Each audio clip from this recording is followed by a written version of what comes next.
Si tu veux monter une agence SMMA qui génère plus de 15 000 euros par mois de bénéfices, eh bien tu es sur la bonne vidéo parce que aujourd'hui je vais te dévoiler les 5 étapes essentielles pour monter une agence à 6 chiffres par an. Ce sont les mêmes étapes que j'ai suivies moi-même et à l'heure actuelle je génère plus de 15 000 euros par mois de bénéfices grâce à mon agence spécialisée dans le trafic payant. Salut à toi, c'est Elias et j'espère que tu es en forme aujourd'hui. Alors dans cette vidéo, je vais te montrer comment créer et monter une agence qui va te générer plus de 6 chiffres par an. Mais il ne faut pas oublier que ce business-là, il faut le prendre au sérieux. Ce n'est pas une méthode pour gagner de l'argent rapidement, facilement. Il faut vraiment travailler parce que c'est un vrai business. Tu vas avoir des vrais clients qui te payent du vrai argent. Tu vas recruter peut-être des vraies personnes pour construire une équipe qui va t'aider à scaler ton agence encore plus loin. Mais là, je vais te parler essentiellement de mon modèle, c'est-à-dire une agence qui fait des services en récurrent. Donc, que ce soit du trafic payant, du community management, mais je ne vais pas parler trop du cas des agences qui font juste des services en one shot, comme créer des sites web, créer des sites internet, quoique ça peut également être ton cas, donc à toi de choisir ton service. Et justement, la première étape, ça va être de choisir son positionnement. Alors, si tu es quelqu'un de très généraliste, tu n'as aucun positionnement, eh bien, personne ne va croire que tu es l'expert dans ta niche, dans ton domaine. Et pour avoir un bon positionnement, il faut choisir deux choses. Ton service, premièrement, donc quel est le service, quelle est la problématique que tu vas résoudre et avec quels moyens. Donc, il y a l'offre et il y a l'outil derrière. L'offre, c'est-à-dire augmenter leur chiffre d'affaires, passer une entreprise de 10 000 euros par mois à 20 000 euros par mois. Ça, c'est l'offre, c'est la transformation. Et le service, ça va être Facebook Ads ou Google Ads ou par exemple de l'emailing. Donc ça, c'est l'outil. Donc l'outil, ça va être notre service. Et ce service-là doit apporter une valeur et on va le packager sous forme d'une offre. D'accord? Donc une fois que tu auras choisi ton service, je te conseille encore une fois un service en récurrent. Comme ça, tu pourras signer des contrats sur le long terme, sur 3 mois, 6 mois, 12 mois. Comme ça, tu vas avoir un client qui te paye par exemple 1 000 euros par mois ou 2 000 euros par mois. Tu n'auras besoin que de 5 clients pour gagner les 10 000 euros par mois. Donc, tu vas juste accumuler des clients. Tu signes le premier, puis le deuxième, puis le troisième et tu vas les garder sur le très long terme. Et c'est vraiment la meilleure manière que j'ai trouvée pour avoir vraiment un business très stable au lieu de vendre juste un site web à 1 000 euros ou 2 000 euros et encore refaire le travail, redémarcher pour revendre un nouveau site. C'est un cercle infernal. Moi, personnellement, je travaille avec mes clients sur des très longs contrats. Donc, une fois que tu auras trouvé ton service, par exemple, prenons l'exemple de Facebook Ads pour cette vidéo, eh bien, la deuxième chose, ça va être ta niche. Pour avoir un bon positionnement, il faut également choisir une niche, c'est-à-dire un secteur d'activité dans lequel tu vas te spécialiser et tu vas démarcher. Alors, les niches, il y en a plusieurs. Tu as des niches physiques, des niches digitales. À toi de choisir celle qui te plaît le plus, où tu as des connaissances, où tu as de l'expérience. Mais l'important, c'est vraiment de s'immerger dans sa niche, vraiment de comprendre leur vocabulaire, comprendre ce qu'ils font dans leur quotidien, quels sont leurs objectifs, leurs désirs. Et ça va te permettre de créer un portrait client. D'accord? Ce portrait client-là, ça va te servir énormément pour ta prospection, pour ta vente, etc.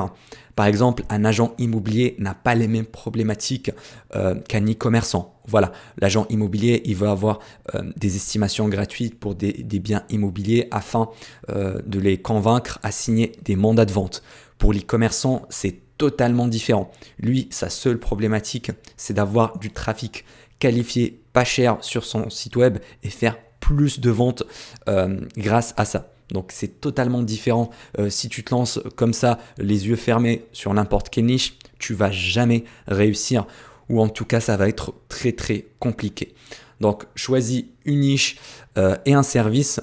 Le dernier conseil pour les niches, Si tu es un complet débutant, ne te lance pas dans des secteurs qui sont très concurrentiels parce que tu n'es pas la seule agence marketing ou le seul consultant qui veut les démarcher.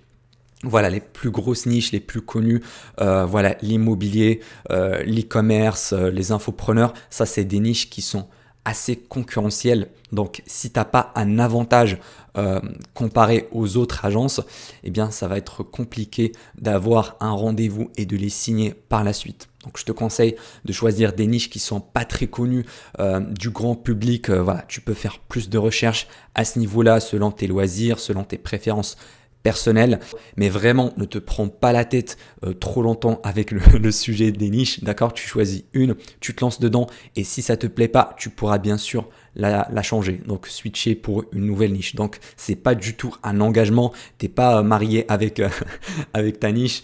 Donc une fois que tu auras trouvé ton positionnement, donc une niche et un service à délivrer, et ben là tu vas construire ton offre, donc qui va permettre ta niche, donc ton avatar client, à atteindre ses objectifs grâce à ton service, qui va être l'outil.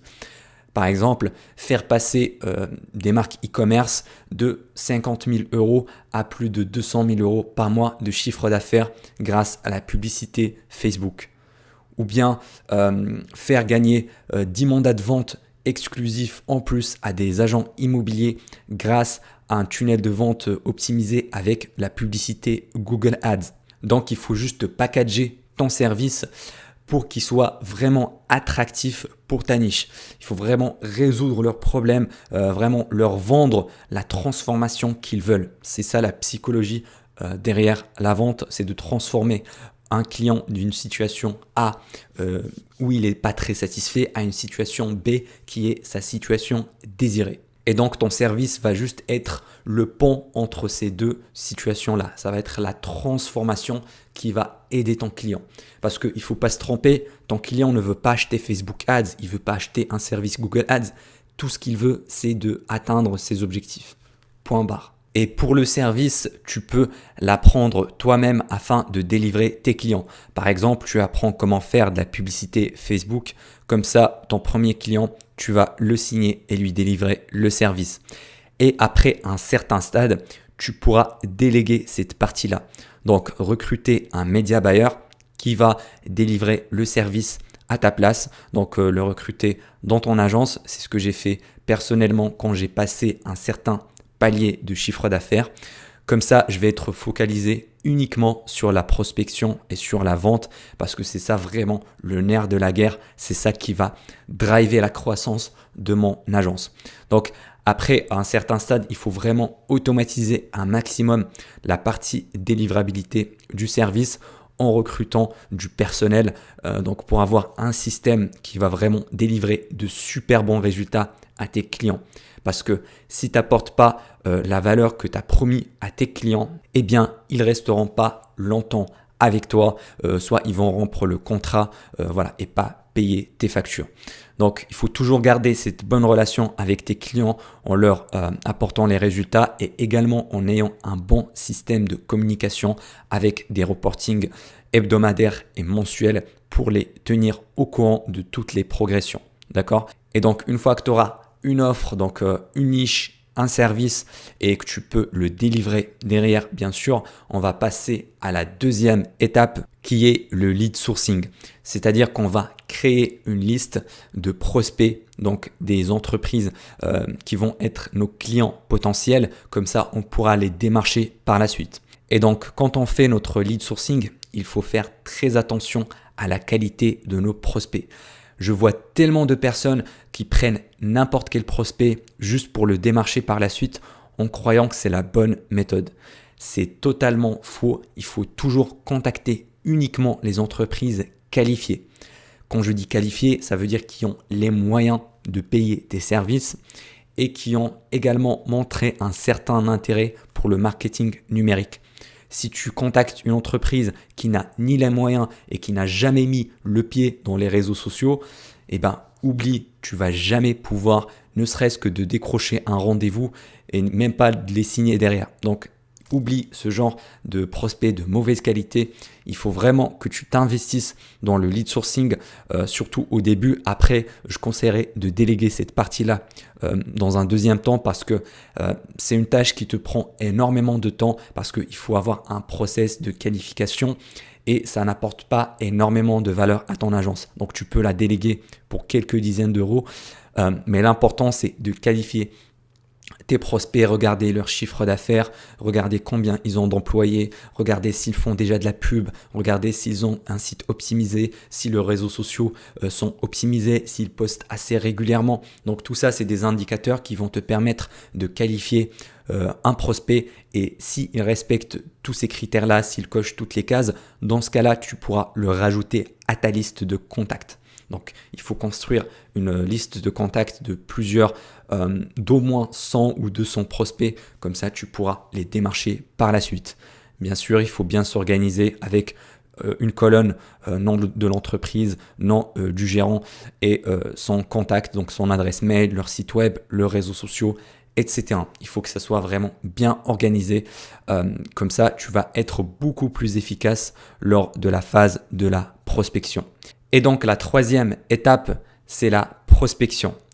Ici, ça sera la phase de démarchage. C'est là où on va contacter notre liste de prospects qu'on a pu générer lors de la phase du lead sourcing.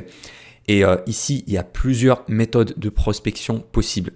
Mais je vais te donner deux types. Il y a la prospection à froid et il y a la prospection à chaud.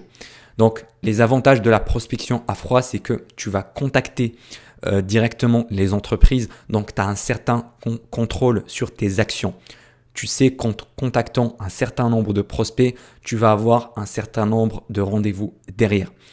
Et le but de chaque prospection, c'est de générer des rendez-vous qualifiés avec nos prospects. C'est pas de vendre nos services directement. D'accord ? On essaie juste d'avoir un appel avec notre prospect et pendant l'appel, on va lui vendre notre service. Donc c'était ça l'avantage de la prospection à froid. Par contre, comme son nom l'indique, eh bien, on va contacter des personnes qui ne nous connaissent pas. Donc ça va être du démarchage et le taux de transformation en RDV est très faible. Et les principales méthodes, ça va être le cold emailing, donc la prospection par email, le cold calling, la prospection par téléphone. Il y a également l'envoi des looms. Donc on va faire une vidéo qu'on va envoyer directement à notre prospect.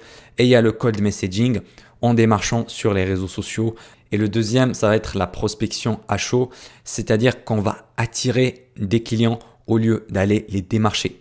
Donc l'avantage, comme tu peux le voir, c'est que les clients vont être beaucoup plus chauds. Ça va être des prospects inbound, donc ça va être simple de les closer, ça va être beaucoup plus facile. Seul petit bémol, c'est que c'est une méthode qui prend du temps. Ça peut prendre plusieurs semaines, plusieurs mois avant d'avoir nos premiers RDV. Et en plus, ça prend énormément d'énergie pour la création et un investissement temporel assez important.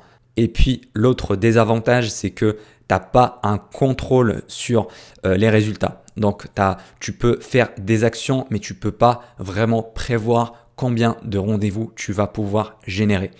Donc, les méthodes à chaud, ça va être tout simplement les groupes Facebook. Par exemple, en postant sur les groupes Facebook, en interagissant avec leurs membres. Il y a également la création de contenu sur les réseaux sociaux, sur LinkedIn, sur Instagram, sur YouTube. Comme ça, ton avatar client, quand il va faire des recherches, il va tomber sur ton contenu et par la suite, il pourra te contacter pour profiter de tes services. Donc, il faut créer énormément de contenu de valeur qui va vraiment résoudre les problèmes de tes prospects afin d'avoir des résultats avec cette méthode. Donc moi, personnellement, je conseillerais toujours de commencer avec des méthodes à froid. Vraiment, c'est ça qui m'a permis, moi personnellement, de passer de 0 à 15 000 euros par mois. Ce sont les méthodes à froid, c'est vraiment la base. Pourquoi ? Parce que quand tu débutes, tu veux chercher rapidement du cash, tu veux chercher de l'argent, signer tes clients le plus rapidement possible afin d'avoir ce cercle vertueux qui va confirmer tes actions. Donc tu vas passer à l'action, tu vas signer un client, ça va confirmer tes actions, tu vas repasser à l'action. Donc, c'est très compliqué d'avoir ce cercle-là juste avec la création de contenu et ça prend du temps. Donc, pour atteindre les 10 000, 15 000, je te conseillerais de commencer avec des méthodes à froid et par la suite, quand tu auras atteint un certain niveau, quand tu auras une certaine notoriété, quand tu auras des études de cas, eh bien là, tu peux passer à des méthodes inbound. Comme ça, tu pourras attirer encore plus de nouveaux prospects. La quatrième étape, c'est la vente, c'est-à-dire qu'on va passer les appels de vente qu'on a pu décrocher lors de la phase de la prospection. Alors, il faut toujours avoir un processus de vente. C'est vraiment quelque chose de crucial. Comme ça, tu pourras closer et signer des clients plus rapidement et de la manière la plus efficace possible. Donc, il y a deux types de closing. Il y a le closing en un seul rendez-vous, c'est-à-dire dès le premier appel, tu vas faire ton offre et tu vas essayer de la vendre dès le premier rendez-vous. Et il y a le deuxième type, c'est en faisant un R1 puis un R2. D'accord ? Donc avec un premier rendez-vous qui s'appelle un appel de découverte dans lequel tu vas poser quelques questions pertinentes à ton prospect afin de comprendre ses problèmes et voir ses besoins et comment tu pourras l'aider toi avec ton agence. Et ensuite, tu vas reprogrammer un deuxième R2 dans lequel tu vas faire ta proposition commerciale. Tu vas montrer à ton prospect vraiment ce que tu peux lui faire, quelles sont les projections que tu peux lui apporter, quel est le chiffre d'affaires potentiel, comment ton service va l'aider à résoudre ses problèmes. Et à la fin, tu vas annoncer ton offre avec ton tarif et bien sûr avec un contrat ou un devis à signer. Donc, il faut toujours essayer d'avoir la signature à la fin de chaque rendez-vous, que ce soit avec un seul rendez-vous ou avec le R2. Maintenant, est-ce qu'il faut closer en un seul R1 ou en deux rendez-vous? J'ai envie de dire que j'ai testé les deux en fait et je préfère le deuxième type. Alors, je m'explique.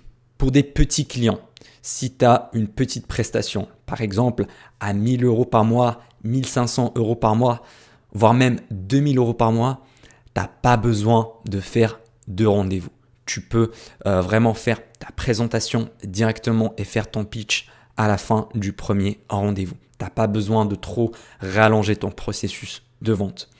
Par contre, si ta prestation est assez chère, qui est au-delà des 1 500, 2 000 euros par mois, comme c'est mon cas, eh bien, dans ce cas-là, il faut toujours privilégier le R1 avec un R2 parce que ça va te permettre en fait de gagner plus la confiance de ton prospect et qui dit confiance dit closing plus facile et ça va te permettre également de créer une offre pertinente et personnalisée à 100% pour ce prospect-là parce que entre le R1 où tu vas recueillir des informations sur l'entreprise de ton prospect et le R2, tu vas avoir un certain laps de temps dans lequel tu pourras bien réfléchir à ta proposition commerciale. Et ça va te permettre bien sûr de créer une offre personnalisée à 100% qui va résoudre son problème. Et du coup, lors de ton R2, ça va être beaucoup plus pertinent et tu vas être plus convaincant. Donc, pour les grosses entreprises, pour les gros contrats, je privilégie toujours R1 puis R2, voire même des fois un R3 parce que ça m'arrive des cas où j'ai par exemple un responsable marketing et je dois programmer un rendez-vous avec lui également. Mais pour les petites entreprises, si tu as juste une tarification en dessous des 2 000 euros par mois, tu n'as pas besoin de faire de RDV, tu peux closer dès ton premier rendez-vous. Et ça nous ramène à la cinquième étape qui est l'onboarding. C'est-à-dire la phase après la signature du contrat et après le paiement de la facture. Du coup, on va intégrer le client à notre système d'agence. Donc, on va l'intégrer à notre système de communication. Comme ça, on va pouvoir lui envoyer nos reportings hebdomadaires, mensuels. On doit également prendre en charge ses réseaux sociaux, avoir accès à son business manager, à son compte Google Ads. Comme ça, on pourra délivrer notre service. On doit également avoir accès à ses créatives publicitaires, etc. Donc la phase de l'onboarding doit être la plus automatisée possible. Comme ça, tu ne vas pas perdre du temps à chaque fois pour chaque client. Donc ça doit être un process.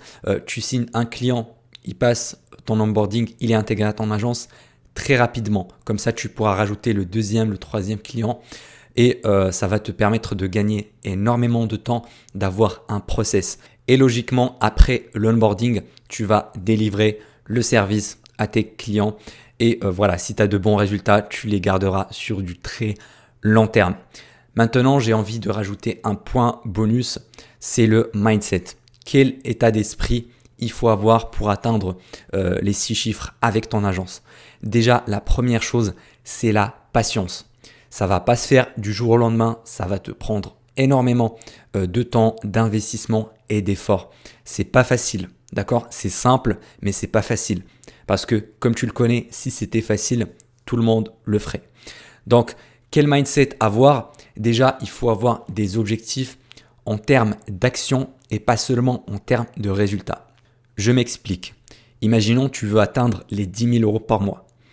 Il ne faut pas seulement t'imaginer tous les matins que tu vas gagner ces 10 000 euros, que tu vas atteindre cet objectif. Ça ne va pas trop t'aider à avancer. Le secret, ça va être de décortiquer cet objectif-là. 10 000 euros par mois, ça veut dire quoi? Ça veut dire 5 clients à 2 000 euros par mois chacun. Ensuite, pour avoir 5 closings, combien de rendez-vous il me faut? Imaginons ton taux de closing est de 20%, donc sur chaque 5 prospects, tu en closes 1, et ben dans ce cas-là, tu auras besoin de faire 25 rendez-vous. Maintenant, on va faire le calcul inversé. Pour avoir 25 rendez-vous, combien d'entreprises dois-je prospecter? Dois-je démarcher?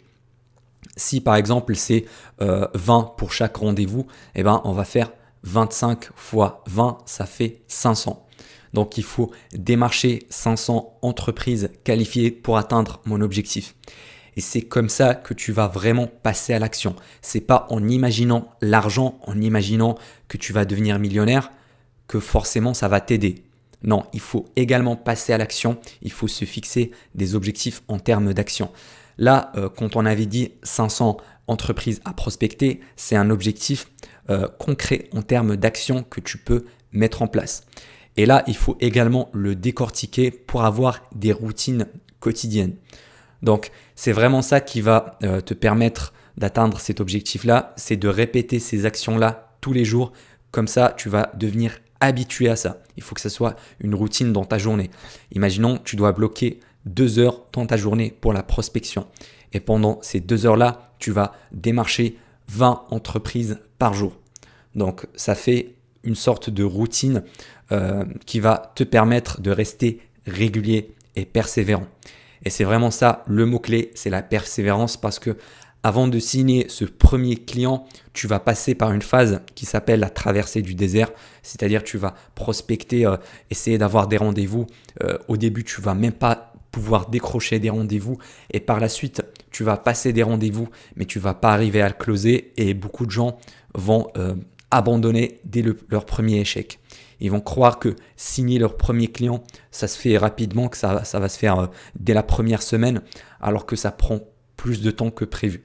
Donc cette traversée du désert, ça peut durer 1 mois, ça peut durer 6 mois, ça peut durer 5 mois. Je ne peux pas te dire, ça dépend des gens, ça dépend de ton expérience.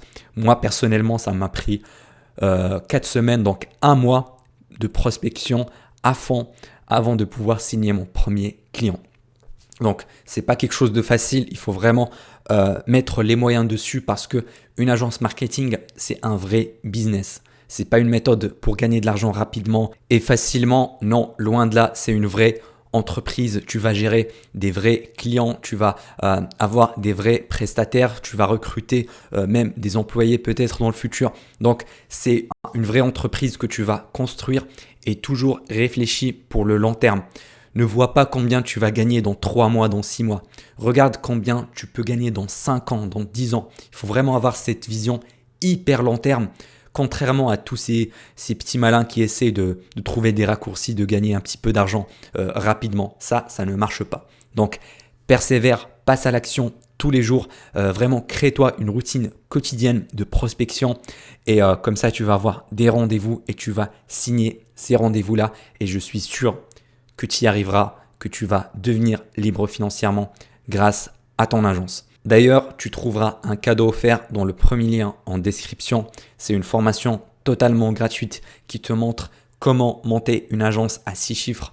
Sinon, il y a également la vidéo qui apparaît ici sur l'écran et dans laquelle je t'explique tout mon onboarding process et comment onboarder des clients de A à Z. Allez, on se retrouve là-bas.